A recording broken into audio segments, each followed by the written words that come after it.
Joe Biden toma posse hoje como novo presidente dos Estados Unidos. Washington está com segurança reforçada para a cerimônia. Antes de assumir o cargo, Biden já adiantou que o país vai voltar para o Acordo do Clima de Paris e para a Organização Mundial da Saúde. E no Brasil, vacina de Oxford contra a Covid só deve chegar em março. A Fiocruz depende da chegada de materiais da China para iniciar a produção. E a prova de vida para aposentados segue suspensa pelo menos até fevereiro. Você vai ver a partir de agora no Jornal Toda Hora, edição da tarde.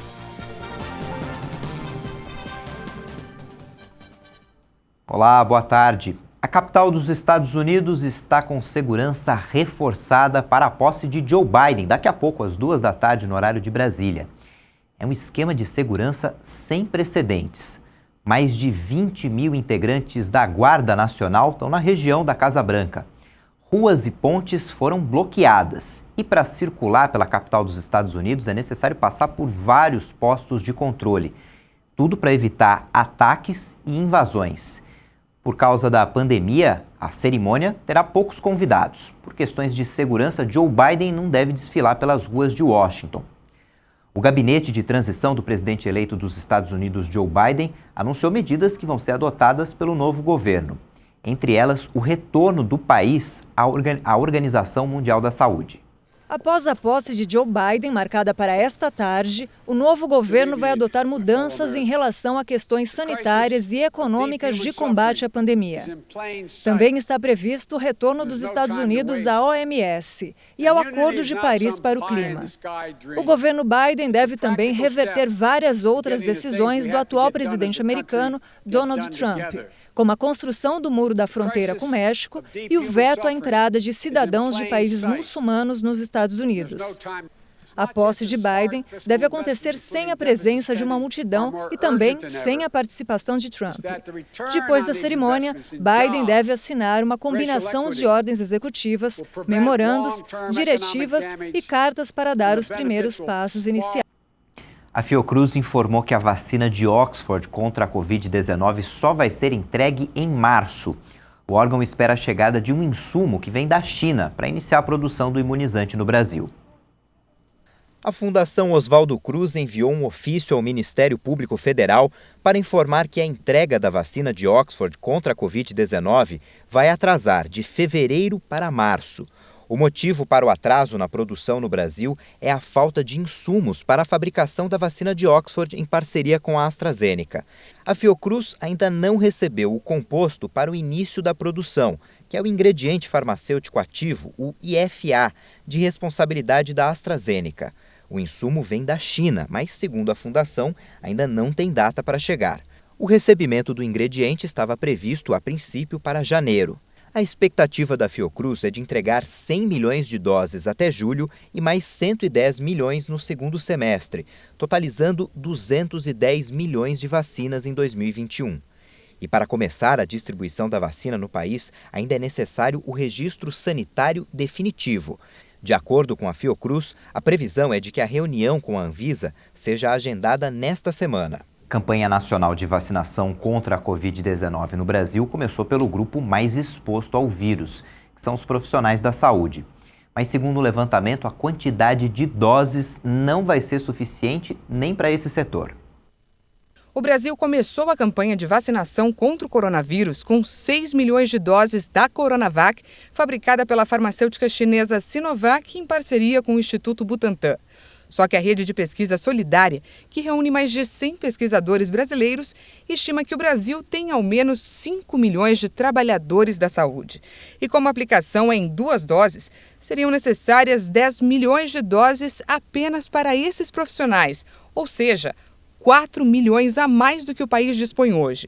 A Agência Nacional de Vigilância Sanitária, Anvisa, também aprovou o uso emergencial da vacina da Universidade de Oxford e do laboratório AstraZeneca, em parceria com a Fiocruz.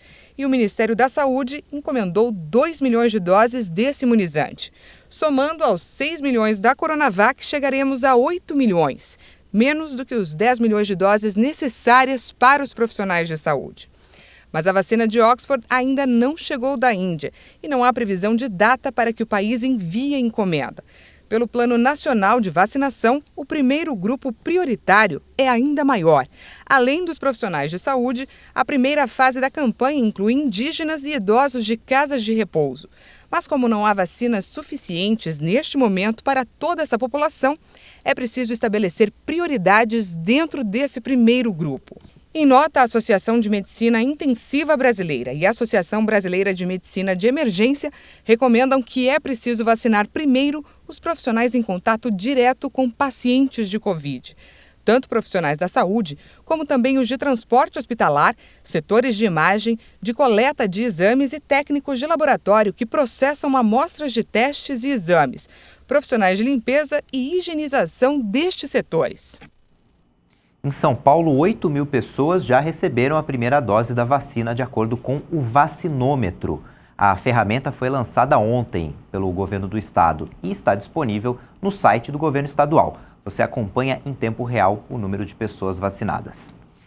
Ainda em fase de testes, a vacina desenvolvida pela Johnson & Johnson apresentou dados positivos e seguros nas fases 1 e 2. Segundo dados apresentados pelo New England Journal of Medicine, 90% dos voluntários apresentaram uma resposta rápida imunológica. Aliás, uma rápida resposta imunológica. Para a aprovação, é necessário que a vacina passe pela fase 3 de testes, que acontece no Brasil e em outros 3 países. Lembrando que nessa fase 3 a vacina é aplicada numa grande quantidade de pessoas. A gente vai para o intervalo e na volta você vai ver que pelo menos 6 pessoas da mesma família morreram por falta de oxigênio no Pará. A gente volta já.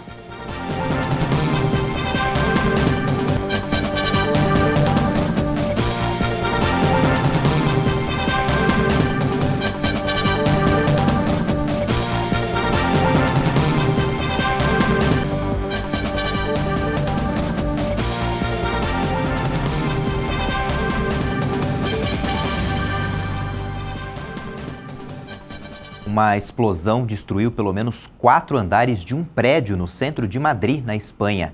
As primeiras informações são de que a explosão foi em uma residência de idosos e que pelo menos 2 pessoas morreram. O acidente aconteceu por volta das 11 horas da manhã no horário de Brasília, na rua Toledo, que é um ponto turístico da capital espanhola. Perto do local há uma escola que felizmente estava vazia. O prefeito de Madrid lamentou o ocorrido. Segundo o Ministério da Saúde, o Brasil já tem mais de 211 mil mortes pela Covid-19. Em 24 horas, foram contabilizadas mais 1.192 mortes pela Covid. Com isso, o total já chega a 211.491 vítimas. Também foram confirmados mais 62.094 casos de um dia para o outro, chegando a mais de 8.573.000 brasileiros infectados. Em 7 dias, pela média móvel de mortes, o Brasil chegou a 972 óbitos diários e a média de novos casos ficou em 54.032 diagnósticos por dia. Está acima dos 50 mil desde 9 de janeiro. Já na classificação da pandemia por estados, podemos verificar que as altas continuam em 13 deles: Alagoas, Amazonas, Goiás, Mato Grosso, Minas Gerais, Pernambuco, Piauí, Rio de Janeiro, Rondônia, Roraima, São Paulo, Sergipe e Tocantins. Outros 9 estados não tiveram muita variação no número de mortes. Estão em estabilidade: Amapá, Bahia, Ceará, Espírito Santo, Maranhão, Pará, Rio Grande do Norte, Rio Grande do Sul e Santa Catarina. Em queda dessa vez estão 5 unidades da Federação: Acre, Distrito Federal, Mato Grosso do Sul, Paraíba e Paraná. Pelo menos 6 pessoas da mesma família morreram por falta de oxigênio na cidade de Faro, no Pará. Assim como no Amazonas, a rede de saúde do município paraense está em colapso. A cidade de Faro, com 12 mil habitantes, convive com o medo por causa da ameaça de faltar oxigênio para os pacientes da Covid-19. O município fica na divisa com o Amazonas, estado que ainda não resolveu a crise de abastecimento do insumo, que se estende já há quase 2 semanas. Nos últimos dias, 18 pessoas morreram em 3 cidades amazonenses. Balanços extraoficiais de prefeituras e médicos apontam um total de 35 óbitos nesse período de crise na saúde. Em Faro, a situação mais preocupante é na comunidade de Nova Maracanã. A prefeitura pede ajuda para transferir 8 doentes em estado grave e com urgência de UTI. A falta de estrutura também atinge as cidades vizinhas de Terra Santa, no Pará, e Inhamundá, no Amazonas. Prevendo alta nas infecções, a Prefeitura de Faro aumentou o total de leitos de 6 para 30. Mas o oxigênio que o hospital dispõe só deve dar para atender pacientes até essa quinta-feira. Desde o dia 5, a cidade está com toque de recolher às 8 da noite e o comércio local funciona com restrições durante o dia. As medidas foram tomadas após o fim do ano, quando a cidade recebeu muitos visitantes de Manaus. Em Coari, a mais de 300 quilômetros de Manaus, foram confirmados 7 óbitos de domingo para segunda por falta de oxigênio no hospital regional. Ontem à noite chegaram a Manaus 5 caminhões de oxigênio doado pela Venezuela. O comboio partiu do estado de Bolívar, no sul do país, carregando mais de 100 mil metros cúbicos de oxigênio e percorreu pouco mais de 1.500 quilômetros rumo à capital do Amazonas. O Ministério da Saúde atualizou o aplicativo Conect SUS Cidadão para celulares com informações sobre a campanha de vacinação contra a Covid-19.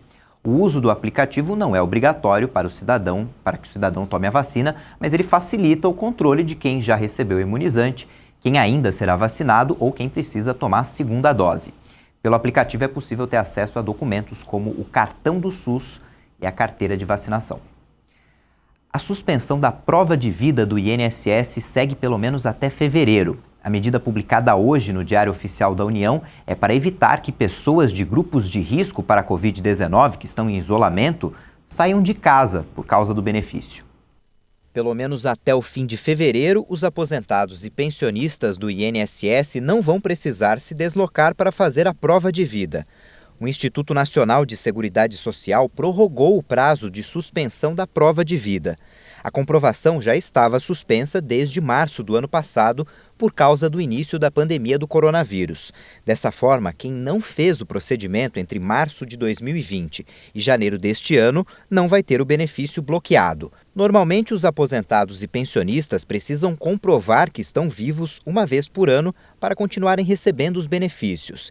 E o pagamento é cancelado para aqueles que não realizam a prova de vida na data estipulada. Essa semana começou o pagamento do PIS/PASEP. O benefício, também chamado de 14º salário, pode chegar a R$ 1.100.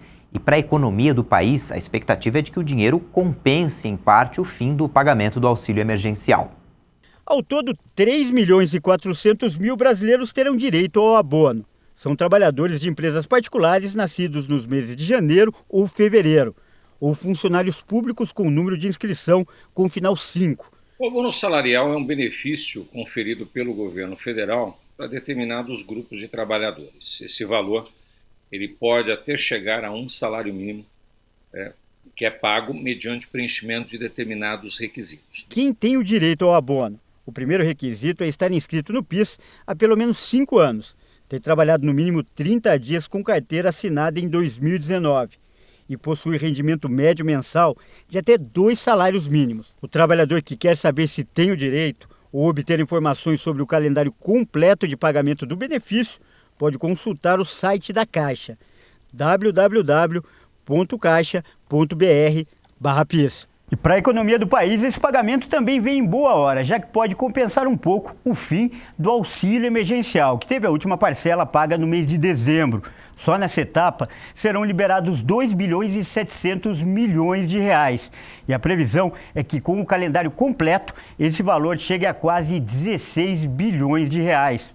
A importância do recebimento é óbvio. Nesse momento da pandemia, é justamente a utilização desses valores, seja para pagamento de dívidas, ou até mesmo para fomentar, aumentar um pouco a questão do consumo, fazendo com que nós tenhamos aí um giro melhor na economia do nosso país. Ontem, o Reino Unido registrou um recorde de mortes por Covid-19 em 24 horas. Foram 1.610 óbitos. Desde o início da pandemia, a doença já matou 91 mil pessoas. Já são mais de 3 milhões de casos no total. A Caixa liberou hoje saques e transferências das últimas parcelas do auxílio emergencial para aniversariantes de setembro que não são do Bolsa Família. O dinheiro já havia sido depositado no aplicativo Caixa Tem em dezembro. 3 milhões e 500 mil trabalhadores são beneficiados nessa etapa. Na pandemia, o hábito dos consumidores mudou e quem antes comprava apenas nas lojas físicas também passou a comprar produtos pela internet. Mas nem todos os consumidores ficaram satisfeitos, porque tiveram problemas com a entrega de mercadorias. Segundo o Procon de São Paulo, o e-commerce apresentou um aumento de reclamações de 285% no ano passado. A compra de um micro-ondas pela internet, ao invés de facilitar a vida da Camila, foi muita dor de cabeça. O produto comprado numa loja online nunca chegou. Concluí a compra, fiz o pagamento, tudo certinho. Me deram um prazo, acho que de uns 20 dias para entrega. Beleza. Quando venceu esse prazo de entrega, não tinha rastreio, não tinha nada no site. Eu entrava direto para acessar e nada. Aí eu comecei a entrar em contato com o chat. E o chat falou que ia me passar um rastreador, um link, o dos correios e tudo, porque não eram eles que entregaram. Era uma empresa terceirizada. O Lois também teve 2 péssimas experiências nas compras pela internet. Um produto veio errado e o outro nunca foi entregue na casa dele. Eu fiz a compra num aplicativo, numa plataforma, e eu fiquei esperando o produto chegar. Quando o produto chegou, ele não chegou com as especificações que eu tinha colocado na hora da compra. Eu solicitei, junto com a loja, a troca para dar produto com as especificações que eu queria, só que eu não tive retorno. Isso foi no mês de junho, e nós estamos em janeiro de 2021, e eu não tive retorno da loja. Situações que durante a pandemia se tornaram comuns, já que as compras no comércio eletrônico cresceram consideravelmente. No entanto, as empresas não se mostraram prontas para atender esse aumento da demanda e muitos consumidores ficaram na mão. Só no Procon São Paulo, o e-commerce apresentou um aumento nas reclamações de 285% em 2020. Entre as principais queixas dos consumidores estão atrasos ou produtos que não foram entregues. Só para se ter uma ideia, só no ano passado foram mais de 300 mil reclamações de compras pela internet que não deram certo. Segundo o Procon São Paulo, o comércio estava preparado para vender, mas não estava preparado para entregar. Em um momento de pandemia, o volume de compras online cresceu e as empresas não conseguiram dar conta. Tanto por aplicativos, tem aqueles aplicativos próprios, com diversas lojas, como se fosse um marketplace, e também as próprias lojas mesmo, as lojas online. E as pessoas costumaram a vender via WhatsApp. Então, fomentou todos aqueles instrumentos de vendas, tanto em rede social como nos sites, e teve a demanda também ocasionou alguns problemas. Assim, notadamente com relação à entrega, ao transporte e entrega desses itens. Algumas empresas, pela alta demanda, contrataram empresas até de motoboy particular. E para não ter dor de cabeça, evite responder mensagens de publicidade ou acessar links enviados. Acesse apenas páginas oficiais e verifique se a loja tem endereço físico e CNPJ. Antes de comprar, é importante consultar no site do Procon a lista de sites não recomendados e procurar por indicações da empresa.